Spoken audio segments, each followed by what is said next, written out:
Pregnant सास।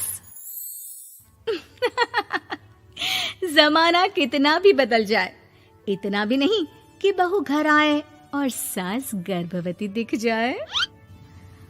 देखो मीरा, माँ का पूरा ख्याल रखना है, उनसे अब काम नहीं होता है। क्यों, क्या हो गया है? तुम्हारी माँ तो हट्टी कट्टी दिख रही है, पूरी शादी में घोड़ी की तरह नाची है, अब क्यों काम नहीं होता उनसे?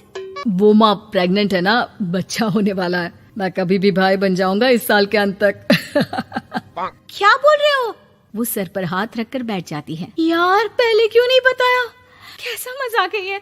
झूठ बोल रहे हो ना? हाँ, झूठ बोल रहे हो ना? तभी ससुर की आवाज आती है। बहू, पानी गरम कर दे, तेरी सास को दवाई देनी है। समय पर दवाई ना दी तो परेशानी हो जाएगी। और हाँ, जरा काजू पीस कर दूध में मिलाकर ले आना। तेरी सास खुद से तो अपनी संभाल करेगी नहीं। हे भगवान, ये मैं क्या सुन रही हूँ? ये ससुर जी को क्या हो गया है? मैं क्या सोच कर आई थी? हाय रे, मैं तो किसी को मुंह भी नहीं दिखा पाऊंगी। अब ये रोना धोना बाद में करना, पहले गर्म पानी कर दो, माँ को दवाई देनी होगी। और हाँ, रात को माँ के पैरों में तेल लगा देना। बहू को गुस्सा आ जाता है, वो बड़बड़ करती किचन में जाती है जहाँ उसका ससुर खड़ा होता है। एक बड़ी जिम्मेदारी है हम सबके सरों पर। इस उम्र में माँ बनना खतरे से खाली नहीं होता। हाँ हाँ पता है, तो क्यों बन गई माँ? अरे खतरे से कम नहीं है तो क्या जरूरत थी लल्ला पैदा करने की? कैसी बात कर रही हो बहू? क्या तुम खुश नहीं कि घर में एक नया मेहमान आएगा, छोटे छोटे पैरों से पूरे घर में घूमेगा? पिताजी, ये हाथ जोड़े आपके, आप यहाँ से जाओ। ये शायरी बाद में बताना, अभी मैं पानी गरम करके थर्मस में दे देती हूँ। सारा दिन पिलाते रहो गरम पानी। और हाँ, ये बच्ची की बात बार बार मुझसे कोई नहीं करेगा। बहू का पारा अब चढ़ा ही रहता था। वो काम तो सारा करती, लेकिन किलस किलस कर। मीरा सारे काम से फुर्सत पाकर बैठी होती है कि माँ का फोन आ जाता है। बेटा, बहुत बड़ी जिम्मेदारी है तेरे सर पर, अच्छे से निभाना। ससुराल में हर किसी को खुश रखना वैसे तो मुश्किल है, लेकिन भगवान ही हिम्मत देता है बहू को हर कुछ सहकर सबको खुश रखने की। क्या बड़बड़ किए जा रही हो माँ? जानती भी हो कि यहाँ क्या चल रहा है? मेरी सास, अरे तेरी सास तो देवी है देवी। कितने खुश हो रहे थे सारे तेरी सूरत देख देख कर। पता नहीं जैसे बहू नहीं कोई मन मांगी मुराद मिल गई हो उन लोगों को। अरे बात तो पूरी सुनो। मन मांगी बुरा तो पूरी हुई है। अरे मेरी सास को बच्चा होने वाला है, प्रेग्नेंट है वो। क्या बकवास कर रही है मीरा? ये बात किसी को कहना मत। मुझे तो बता दिया, लेकिन अब अपनी जबान सिल ले। कहाँ है तेरी सास? बात तो करा मेरी। पूछू जरा, पोता पोती खिलाने की उम्र में खुद का बच्चा खिलाने का शौक कहाँ से आ गया? और आया भी तो बताना तो चाहिए था। अब क्या नाक कटाने के लिए हम लोगों से रिश्ता जोड़ा है? रुक, तेरे पापा से बात करती हूँ। मीरा फोन रखकर लेट जाती है। वो एक सपना देखती है कि उसकी गोद में एक बच्चा खेल रहा है। भाभी की गोद में कितना खुश दिख रहा है ना, लग ही नहीं रहा कि भाभी है।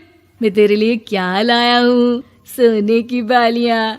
तेरी शादी में तो मैं बुढ़ा हो जाऊंगा ना। अरे कैसी बात कर रहा है बेटा, इसकी जिम्मेदारी तो तू ही लेगा।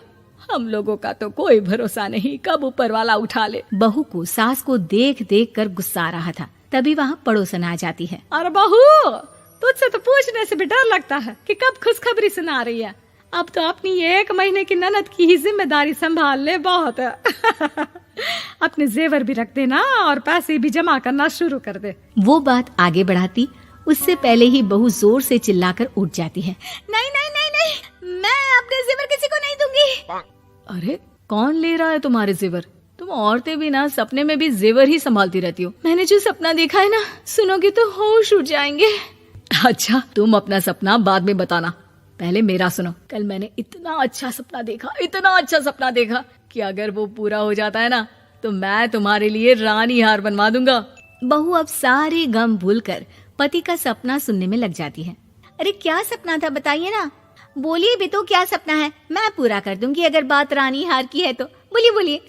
मैंने रात को सपना देखा कि माँ को बेटी हुई है और मुझे बहन। सच्ची, इस घर में बेटी हो जाए तो मैं तो झूम ही उठूं। मीरा का मुंह बन जाता है। वो चुप हो जाती है और सपने की बात याद करती है कि बेटी हुई तो उसे ही अपने गहने उसे देने होंगे। फिर तो रानी हार की जरूरत पड़ेगी ही। भाई लड़की बड़ी होगी, उसकी शादी होगी तो जेवर तो चढ़ाने ही होंगे ना, कहाँ से आएंगे वो? कितनी समझदार हो तुम मीरा।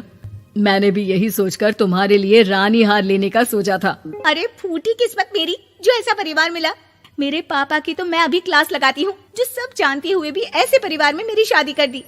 बहू पिता को फोन लगाने ही वाली होती है कि ससुर की फिर से आवाज आती है। बहू गरम पानी ले आ जल्दी, थर्मस में खत्म हो गया है। बाद में खबर लेती हूँ मैं पापा की, पहले सास को गर्म पानी दिया हूँ। बहू अभी किचन में काम कर ही रही थी कि मीरा के मम्मी पापा आ जाते हैं। वो हाथ में ढेर सारे फल लेकर आते हैं। मीरा के पिता मीरा के ससुर से कहते हैं, लीजिए भाई साहब, ये फल रखिए, बहन जी को खिला दीजिएगा। वैसे कैसी है उनकी तबीयत? बस पता तो है आपको, ऐसे वक्त में जो होता है बस वही सब। मुझे तो सुनकर बहुत गुस्सा आया था, लेकिन चलिए, भाग्य में जो है लिखा उसे कौन टाल सकता है। डॉक्टर को दिखाए? हाँ, बस डॉक्टर आने ही वाला है। अच्छा हुआ आप लोग भी आ गए। उतने में एक सुंदर सी लेडी डॉक्टर आती है। पेशेंट कौन है आप? अरे नहीं जी, मैं तो बहू हूँ इस घर की। मैं तो अभी सोच भी नहीं सकती पोता या पोती के बारे में। अभी तो मेरी सास ही। अरे चुप हो जाना, देख तो ले, डॉक्टर है ये, किसी के भी सामने गुस्सा फोड़ देती है। डॉक्टर कमरे में जाती है और थोड़ी देर बाद बाहर आ जाती है। पीछे से सास भी निकल आती है। हे भगवान, इतना दुख तो किसी को भी ना दे जितना मुझे दिया है। देखिए बहन जी, आप लोगों को तो ये सोचना भी नहीं चाहिए था। वही तो मैं भी कह रही थी कि आप लोगों के लिए तो सोचना भी गुनाह है, लेकिन अब पछताए होत क्या जब चिड़िया चुग गई खेत। डॉक्टर वहाँ से चली जाती है। मैं माँ नहीं बन सकती, मैं प्रेग्नेंट भी नहीं हूँ। ये कैसे? तुम तो बोल रही थी कि अरे वो गैस का दर्द था और पेट भी गैस से फूल रहा था। डॉक्टर ने चूर्ण दे दिया है, गर्म पानी से फांकना है। हाँ? मैं अभी लाती हूँ गर्म पानी। अरे मैं तो गीजर ही लगा देती हूँ। हाय रे, खुशी के मारे पागल ना हो जाओ।